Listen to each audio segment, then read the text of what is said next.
On the mountain, in the valley, in the crowded streets, or the empty desert, in our hope and in our waiting, we are never alone.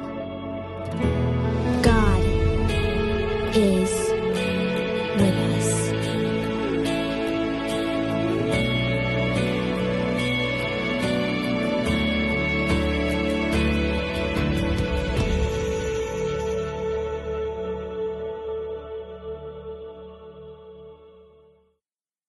Bapak Ibu, sepanjang bulan ini kita ada di dalam serial khotbah yang kita beri judul God with Us.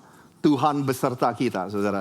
Jadi di tengah-tengah ketakutan, kekhawatiran kita, satu yang kita bisa tahu pasti bahwa Tuhan ada beserta dengan kita. Sudah 3 minggu kita membicarakan topik ini. Dan untuk menutup seri khotbah pada hari ini, Ko Beni akan menyampaikan firman untuk kita semua. Boleh kita beri sambutan yang meriah untuk Ko Beni. Thank you, Ko Beni.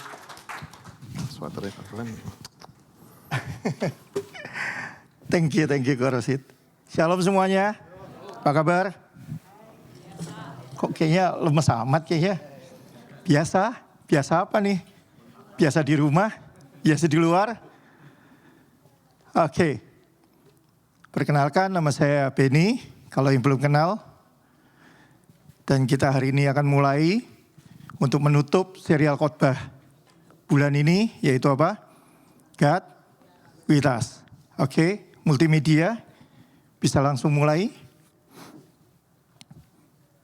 Nah, biasanya kalau gembala kita selalu memulai dengan cerita, betul ya? Saya juga mau coba gitu ya. Mau coba. Nah, Anda tahu nggak sih kalau siapa yang udah pernah makan biji korma lagi, buah korma? Udah? Enak nggak? Ada yang bilang enak, ada yang bilang enggak gitu ya. Anda tahu nggak proses waktu menanam buah korma itu berbeda dengan yang namanya menanam buah yang lain. Di mana buah korma itu bijinya kalau sebelum pada waktu ditanam ya, itu dikasih batu yang gede sekali. Taruh di bawah batu dan mereka biasanya hidupnya di mana? Padang pasir. Padang pasir itu paling tidak enak. Padang pasir itu panas sekali, tapi kalau malam dinginnya setengah mati. Kalau yang pernah naik gunung gitu ya, ke Gunung Sinai atau ke mana namanya, Bromo mungkin ya. Halo?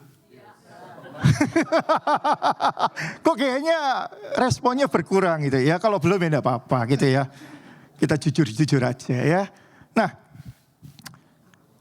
dulu waktu saya ke Gunung Bromo gitu ya, kita lewati namanya padang pasir. Dan itu enggak enak, saudara. Kenapa? Karena selalu berangkatnya malam-malam, jam 2, jam 3 pagi, untuk dapetin yang namanya sunrise. Dulu sebelum banyak jeep dulu, itu kita naiknya kuda. Dan kanan kiri juga kebanyakan jurang. Sama kayak kita naik ke Gunung Sinai juga sama. Ya, itu berangkatnya subuh. Udah gitu lama. Ya, aduh kalau naik ke Gunung Sinai pakainya onta.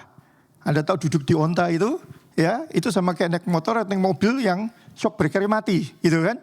Wah itu lumayan tuh, pinggang lumayan lah ya untuk olahraga. Nah sama korma ini juga begitu saudara. Mesti hidupnya di tempat yang panas. Tidak enak, pasir dan mesti ditaruh batu. Biasanya gitu ya. Semua tanaman itu hidup butuhnya apa? Air. Nah bagaimana biji korma ini bisa tumbuh? Cuman satu saudara. Dia ngapain? Waktu dia mulai keluar akar, dia terus ke bawah.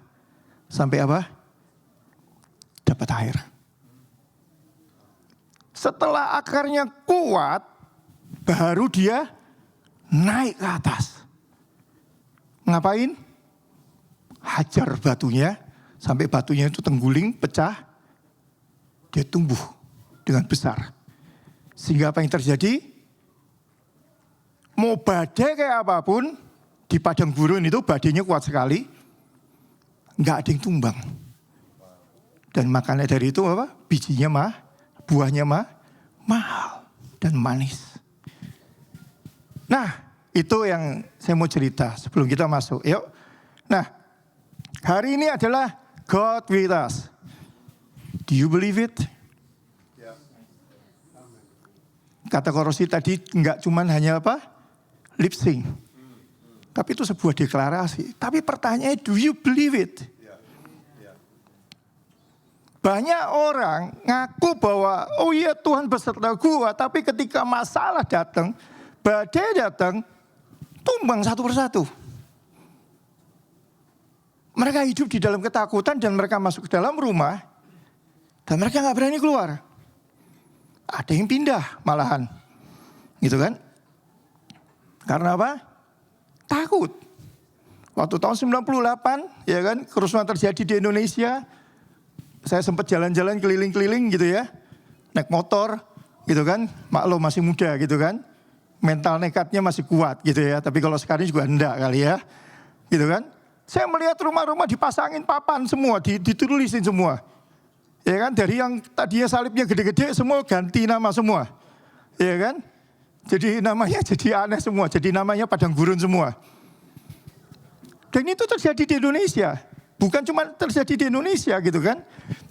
Terjadi juga di mana-mana, di gereja juga banyak. Tiba-tiba namanya berubah semua. Nah maka dari itu hari ini pada saat kita penutupan, yuk kita belajar sesuatu. Sampai seberapa dalamkah kita tahu bahwa God with us. Kadang-kadang kalau kita cuma di permukaan. Halo, kena angin dikit aja, kuping udah panas. Kena omongan dikit aja, nggak ke gereja lagi. Gitu kan? Begitu dengar gosip apa dikit, oh udah nggak gereja-gereja Anda. Gue pindah ke tempat lain, nggak taunya lah sama juga di tempat lain gitu kan. Lebih parah gitu kan. Nah itu yang terjadi sama orang-orang Kristen. Yang ngakunya apa? Kristen.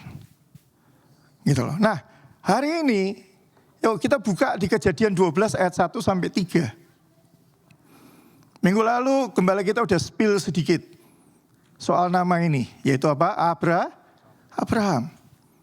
Kejadian 12 ayat 1 sampai 3. Berfirmanlah Tuhan kepada Abram, pergilah dari negerimu dan sanak saudaramu, dari rumah bapakmu ke negeri yang akan kutunjukkan kepadamu. Aku akan membuat engkau menjadi bangsa yang besar dan memberkati engkau serta membuat namamu masyhur. Engkau akan menjadi apa? Berkat. Aku akan memberkati orang-orang yang memberkati engkau dan yang mengutuk orang-orang yang mengutuk engkau. Dan olehmu semua kaum di muka bumi akan mendapat berkat. Terkadang kita itu ngambil ayat yang enak. Aku akan memberkati engkau. Amin. Ya. Aku akan membuat namamu masyhur. Amin. Gitu ya. Betul? Tapi pertanyaannya adalah pada saat di awal Tuhan ngomong, Bram, ciao. Dari rumah. Pernah enggak kita berpikir ketika pada waktu itu Abraham diomongin begitu sama Tuhan, nanya enggak? Kemana Tuhan? Negeri yang mana? Negerinya kayak apa? Lo betul loh? Iya kan? Lah kalau negerinya banyak penganiayaan gimana? Berapa lama perjalanannya dengan Tuhan? Naik apa? Gitu kan? Gue tinggal di mana nantinya? Ada nggak job? Pakai surat nggak Tuhan? Iya kan? Nggak ditanya apa Abraham nanya semua itu. Yakin dia pasti akan nanya. Tapi Tuhan cuma ngomong begini, just get out from your house. I'm gonna take you to the promised land.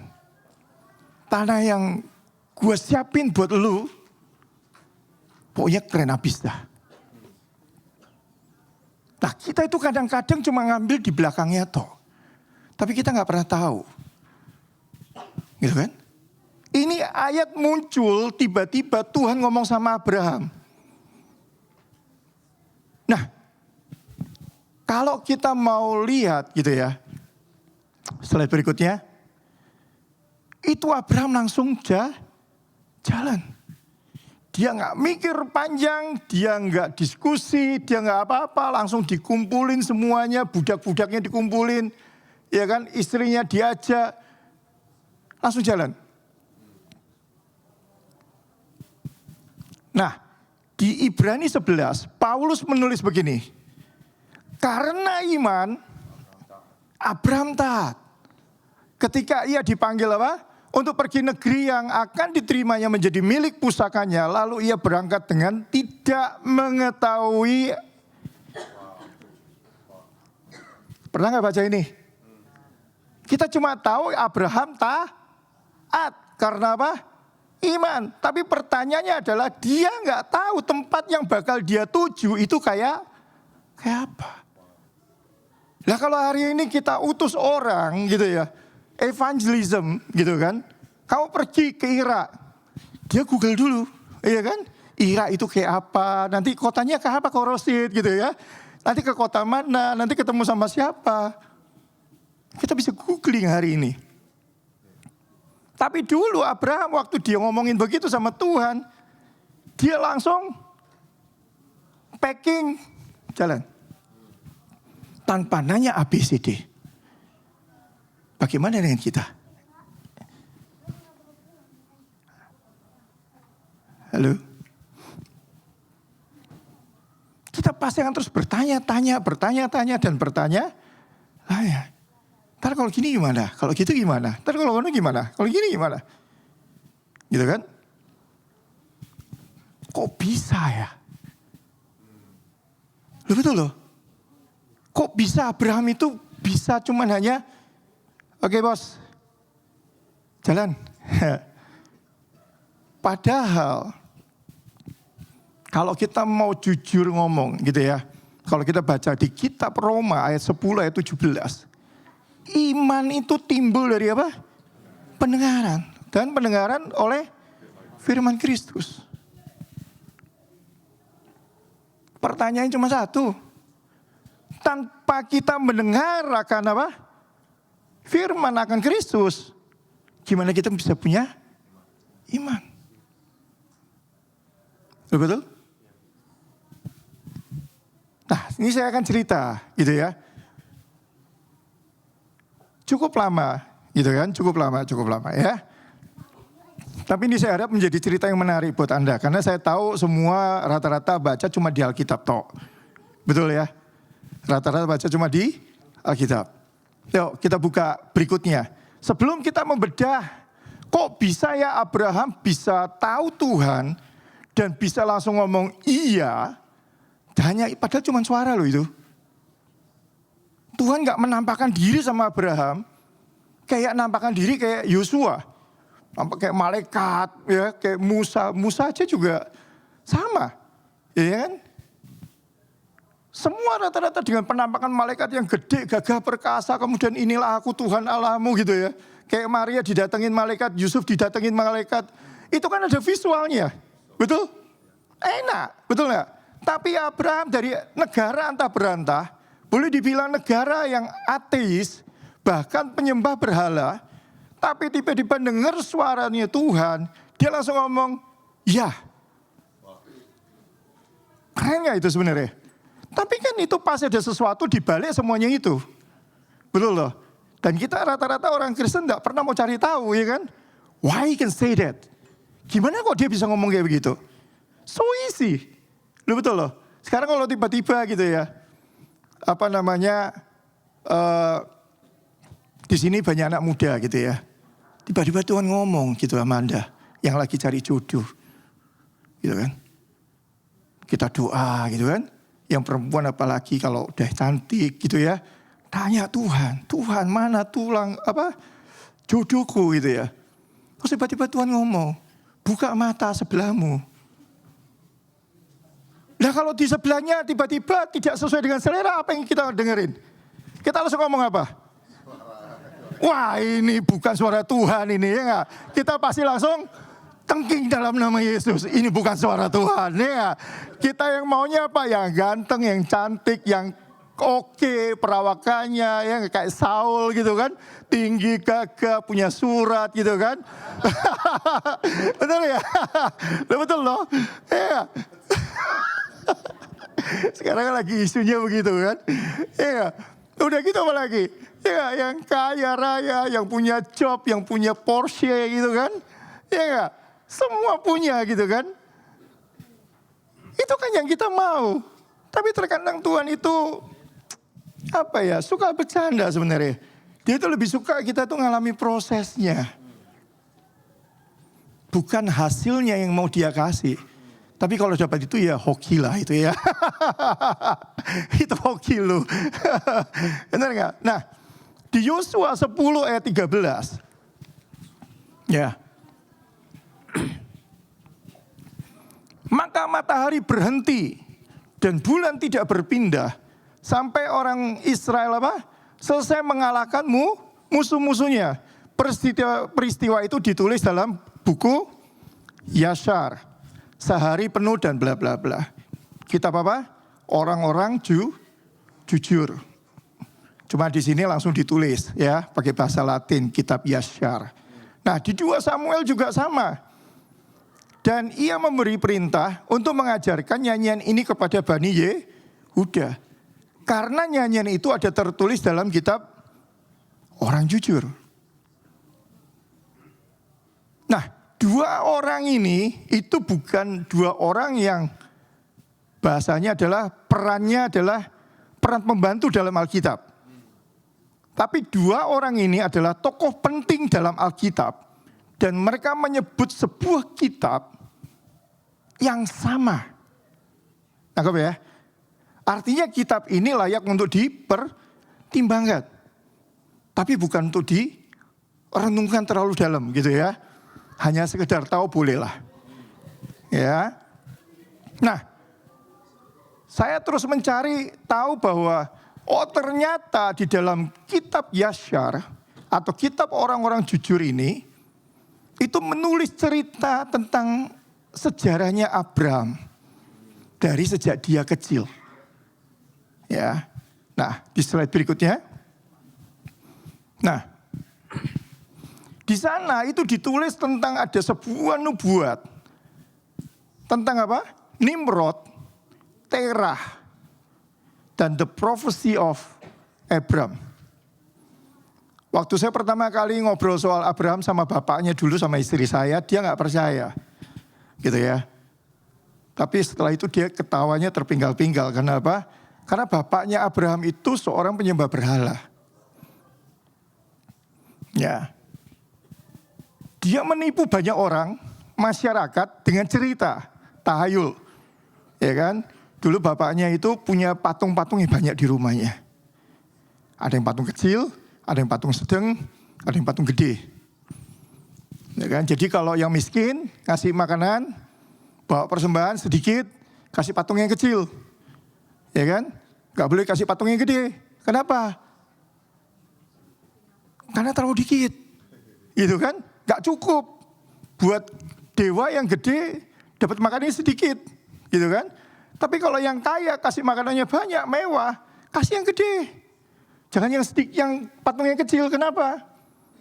Karena patung yang gede nanti marah. Ya. Akhirnya bapaknya pergilah ke kota lain. Dan dikasih tahu lah Abraham. Ingat ya yang gue omongin sama lo. Jangan sampai salah. Aku pergi seminggu. Akhirnya bapaknya pergi. Gitu kan. Nah Abraham itu tiba-tiba Abraham penasaran. Dia tanyalah sama ibunya. Ya, benar gak sih apa yang papanya ngomong? Bapaknya cuma ngomong. Harus tahu duluan gitu kan. Ya, bapaknya ngomong gini, mamanya ngomong gini, udah ikutin apa yang bapak lu ngomong. Jangan aneh-aneh, jangan neko-neko. Tapi Abraham namanya anak muda, dia pasti kepengen tahu. Begitu ada orang datang, kemudian dibalik-baliklah semua. Apa yang omongan bapaknya semua dibalik, ditukar semua. Ada orang miskin datang, kasih makan sedikit, kasih yang gede. Ya, begitu besok ada yang gede, bawa yang kaya, bawa persembahan, dikasihlah ke patung yang kecil. Ditungguin sama Abraham, dari pagi sampai pagi ditungguin. Dan tidak ada reaksi apapun dari patung tersebut. Kemudian apa yang terjadi? Dia tanya lagi ke ibunya. Ibunya bilang, udah pokoknya kamu ikutin aja apa yang bapakmu ngomong. Apa yang terjadi? Ya, Abraham coba lagi di hari berikutnya dan tidak terjadi apa-apa.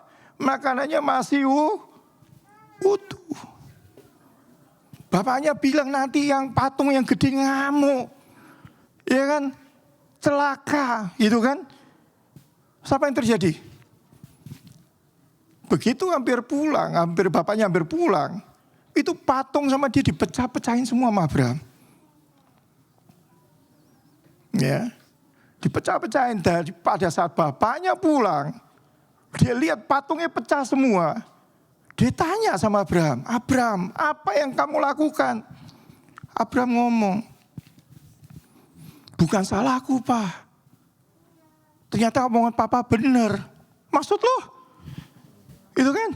Itu patung yang kemarin aku coba.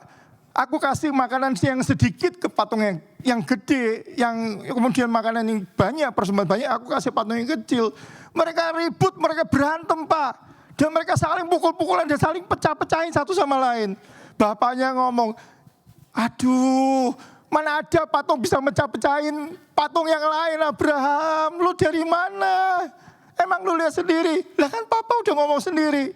Itu kan cuma sebuah cerita supaya gue dapet duit, dia bilang begitu. Iya kan? Akhirnya apa yang terjadi? Gitu kan? Abraham di situ dia percaya sama Tuhan. Dan ternyata cuma Tuhan yang bisa ngomong sama dia.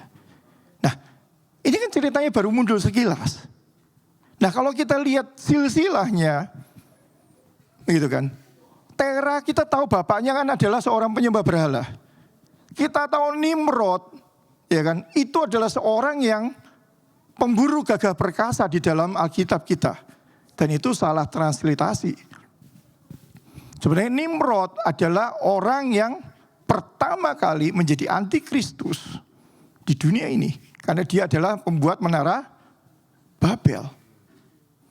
Nah, sewaktu Abraham waktu masih lahir, baru lahir, Nimrod itu mendapatkan sebuah nasihat dari para penasehatnya bahwa nanti akan ada orang besar lahir di tempat ini dan akan menggantikan posisi Nimrod. Sehingga apa yang terjadi? Dicarilah anak-anak dan sama apa yang terjadi waktu zamannya Yesus, zamannya Musa gitu ya. Itu terjadi juga di zamannya Abraham. Semua anak kecil dibunuh. Supaya apa? Supaya tidak akan ada lahir seorang raja baru yang akan menggantikan Nimrod kelak. Sehingga apa yang terjadi? Kemudian Terah itu mengungsikan Abraham kemana? Ke orang yang paling tua pada saat itu. Siapa namanya? Sem. Sem adalah orang tertua di zaman itu dan belum mati sebelum Abraham kenal Tuhan. Sehingga masa kecilnya Abraham itu dia tinggal sama siapa? Sem. Nah, kita kalau tarik benang lurusnya, akhirnya kita dapat. Kenapa? Karena dulu Henok sebelum diangkat, dia bergaul arif dengan Tuhan 365 tahun. Henok kenal Tuhan dari mana? Adam. Adam yang terus menceritakan tentang kebaikan Tuhan. Gimana dia jalan-jalan di taman, bagaimana dia ngobrol sama Tuhan. Disitulah Henokh mulai tertarik dan kemudian mencari tahu tentang Tuhan. Kemudian balik lagi dengan siapa namanya? Nuh. Ya kan, bagaimana Nuh bisa kenal Tuhan dan diselamatkan satu keluarga. Karena Nuh punya ayah, punya engkong gitu ya. Opa, namanya Metusalah. Orang tertua pada zaman itu juga yang akan mengajarkan kepada Nuh tentang siapa? Tentang Tuhan. Jadi kenapa firman itu timbul dari pendengaran dan pendengaran akan firman Tuhan? Karena mereka mendengar. Nah kalau mereka tidak pernah dengar tentang Tuhan, gitu kan? Tuhan pasti akan show himself. Dia akan memperlihatkan namanya kemuliaannya kepada orang itu. Supaya orang itu percaya kepadanya. Tidak mungkin cuma berupa suara. Nangkap maksud saya? Ya, nah. Yang pertama yang kita akan belajar adalah going deeper into God's love. Jadi makanya tadi saya bilang di awal, bagaimana korma itu bisa tumbuh, dia harus masuk lebih dalam. Cari yang namanya apa? Mata air. Dan kita juga sama. Di dalam kehidupan ini, kalau kita mau bertahan hidup sampai akhir, masuklah lebih dalam. Sampai Anda menemukan yang namanya apa? Mata air kehidupan. Karena nggak ada yang lain selain mata air kehidupan yang bisa membuat Anda dan saya hidup.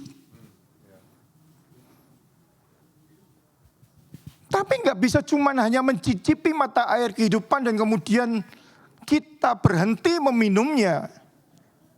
Tapi proses kehidupan minum itu harus setiap hari dan setiap saat. Sama kayak akar daripada pohon korma yang terus menerus menikmati yang namanya air di padang gurun itu.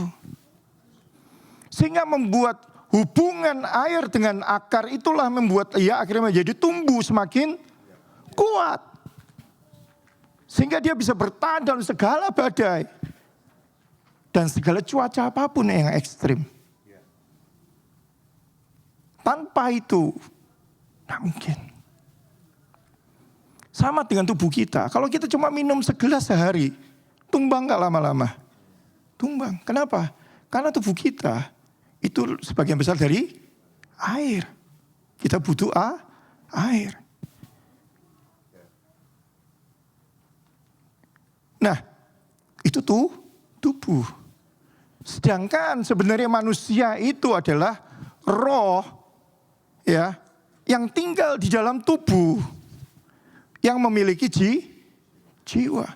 Jadi dasar eksistensi kita itu bukan daging ini. Daging butuh makan. Daging butuh minum. Daging butuh rekreasi.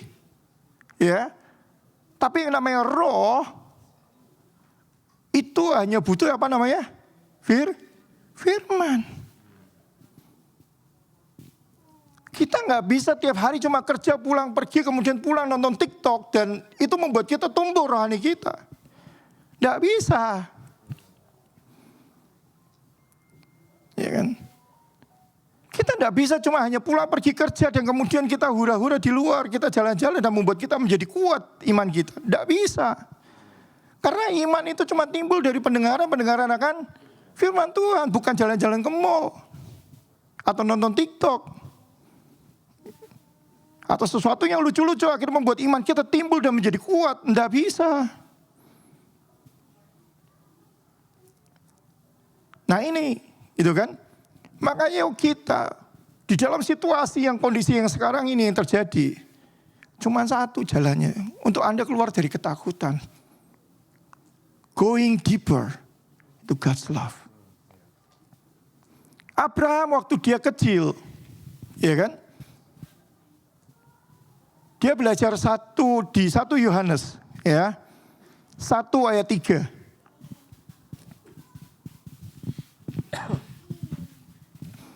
Ya. Apa yang telah kami lihat, lihat, apa yang juga yang telah kami dengar, kami beritakan kepada kamu juga, supaya kamu memperoleh persekutuan dengan kami. Jadi pada waktu Abraham ditinggalkan kepada Sem itu hanya memberitakan apa yang dia lihat pada waktu itu. Betapa baiknya Tuhan itu, sehingga Tuhan melindungi mereka satu keluarga, gitu kan, dari air bah yang terjadi, dari bencana yang terjadi pada waktu itu, yang dimana orang-orang tidak selamat, mereka selamat. Dan itu kemudian apa? Diceritakan kepada Abraham. Dan disitulah Abraham percaya kepada Tuhan. Jadi nggak serta-merta kejadian 12 terjadi berikut begitu aja. Kayak kita gitu ya. Ping, instantly terjadi gitu ya. Ting gitu kan, kayak mie instan gitu ya. Semua terjadi dengan proses yang begitu rupa. Dengan kondisi yang nggak enak, dia harus terpisah dari bapaknya Tera. Dia harus menyingkir. Ya kan? Hidup dengan Sem pada waktu itu. Ya kan? Nggak enak. Gitu kan? Terpisah dari keluarga. Sampai akhirnya dia mulai jadi pemuda, dia kembali lagi ke bapaknya. Dan itu pun terjadi lagi sebenarnya. Apa? Di kejadian 12 tadi kan? Ya. Terjadi lagi di kejadian 12. Tinggalin apa namanya?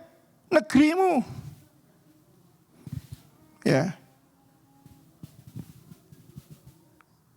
Pergi, tinggalin sana keluargamu. Itu pun disuruh pergi, tinggalin semuanya. Ya kan? Nah, di Ulangan 6 ayat 7.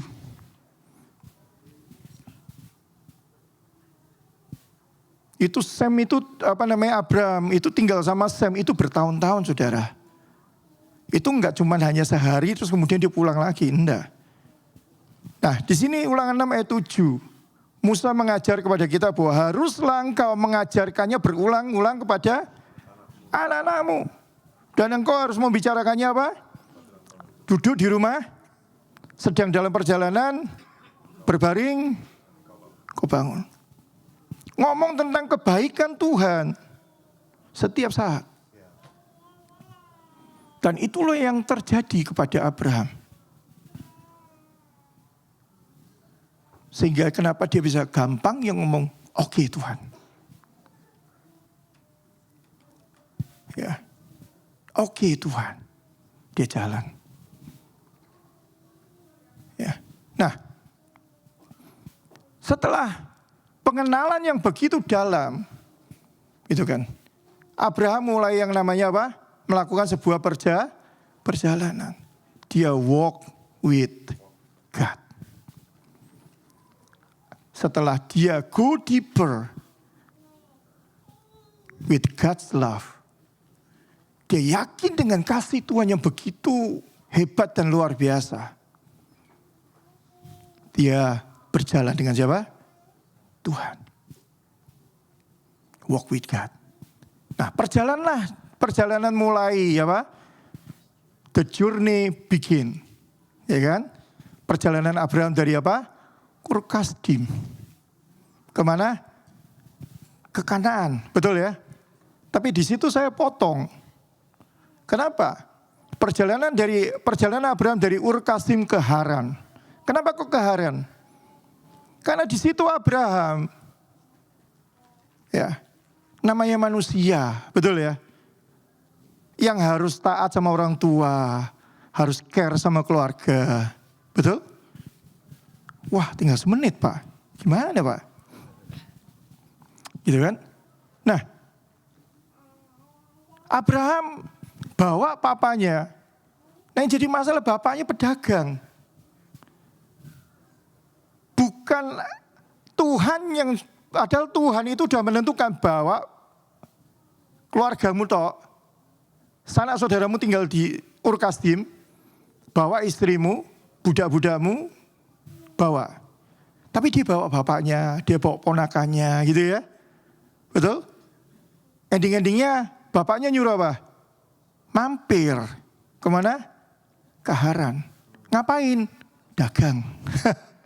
Bapaknya mungkin keturunan Chinese waktu itu ya. Chinese nih ya. Ya. Yang penting cuan ya. Mampir dulu, dagang. Ya kan? Akhirnya Tuhan berhenti berbicara di situ. Dan Tuhan izinkan Abraham tinggal di situ sampai apa? Terah meninggal. Begitu Terah meninggal, perjalananlah dimulai lagi. Dari Haran kemana? Kanaan. Oke? Sampai kapan? Sampai akhirnya berhenti lagi. Dan tiba-tiba Tuhan ngomong apa? Naik ke Gunung Muria, bawa anakmu jadiin persembahan. Ini loh orang yang in love with God. Dia tahu Tuhan, dia percaya Tuhan, dia berjalan sama Tuhan. Dia nggak segan-segan untuk apa? Say yes sama Tuhan.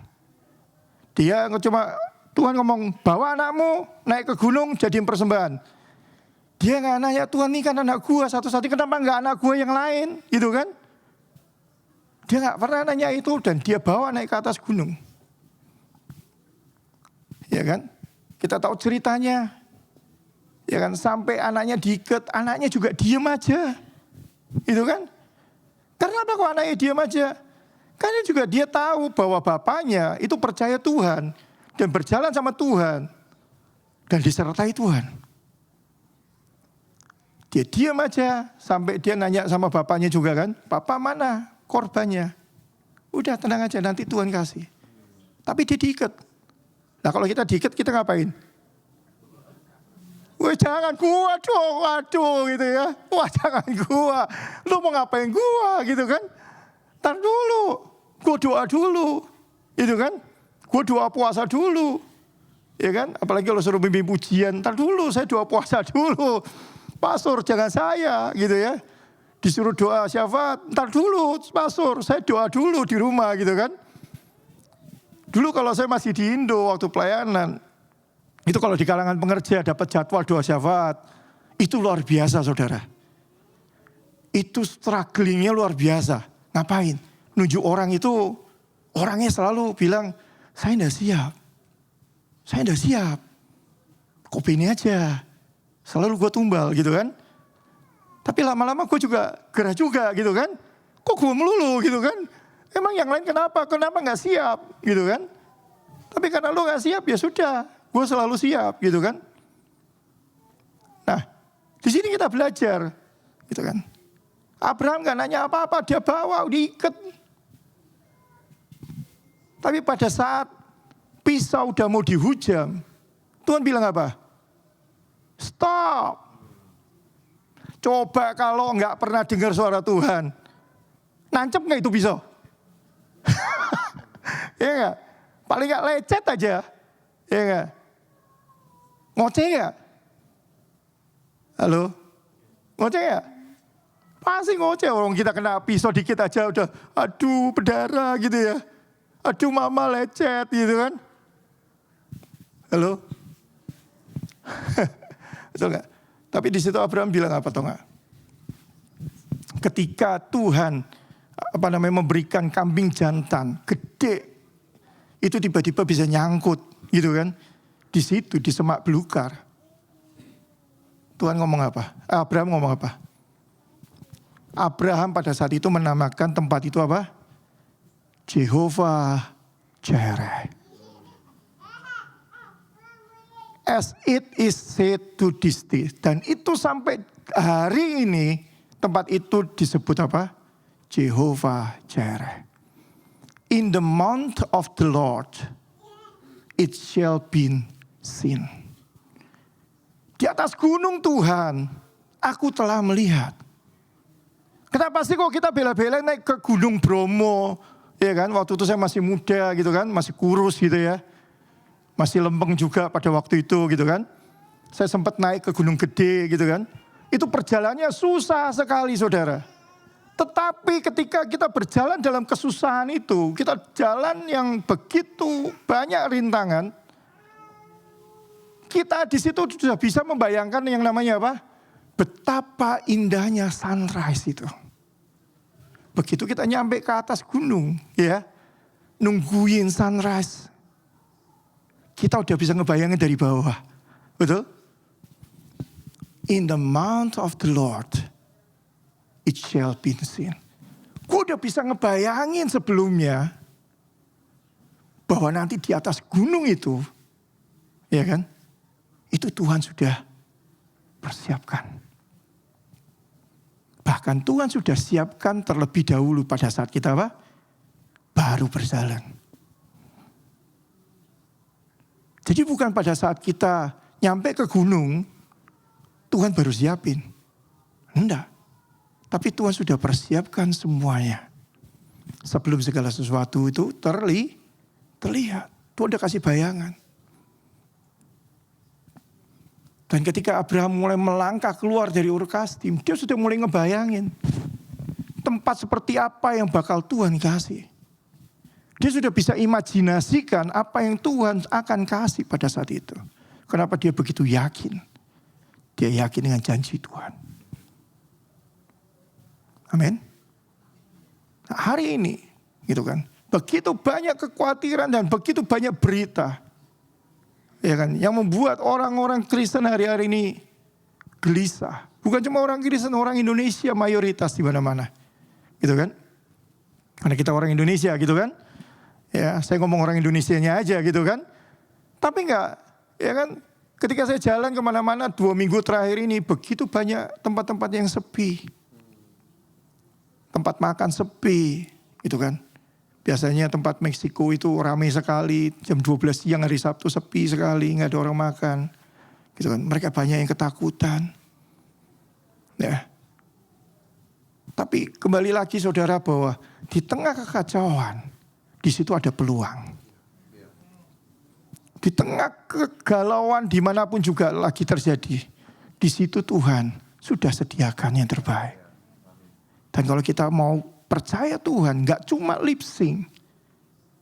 Ya. Grab his promise. Terus pegang janji Tuhan. Apapun yang terjadi jangan pernah lepaskan itu. Amin. Sewaktu kemarin saya juga sempat ngomong istri bahwa udah gak usah denger YouTube yang wah itu ditangkap, Allah dipulangin. Gak usah denger. Capek hidupmu.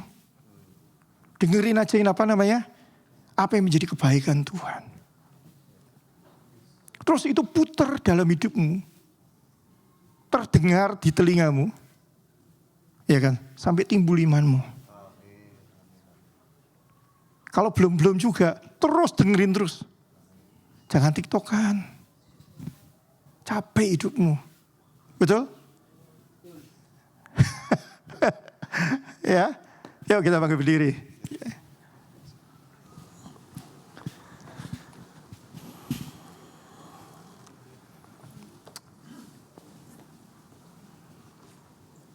Bapak, terima kasih untuk siang hari ini.